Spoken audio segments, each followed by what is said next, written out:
Welcome to the last breakfast. Please enjoy the video. In this video, I will explain how to get yama easily. Yama are foundational ethical principles in yoga philosophy, guiding our interactions with the world and ourselves.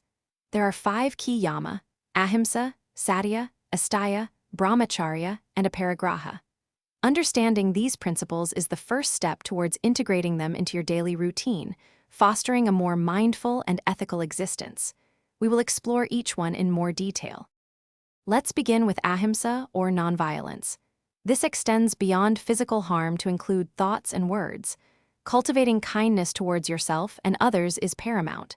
Next, we have satya, which is truthfulness.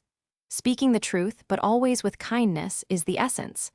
Consider the impact of your words, ensuring they are both honest and compassionate, creating a foundation of integrity. Moving on, asteya is non-stealing, which means not taking anything that is not freely given. This also applies to ideas and time.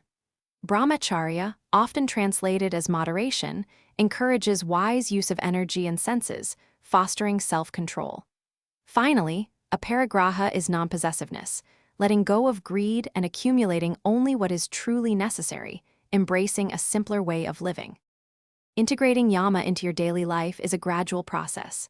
Start by choosing one yama to focus on for a week, observing how it manifests in your interactions. For example, practice ahimsa by consciously choosing kind words. Regular self-reflection, perhaps for 5 to 10 minutes each morning, can reinforce these principles.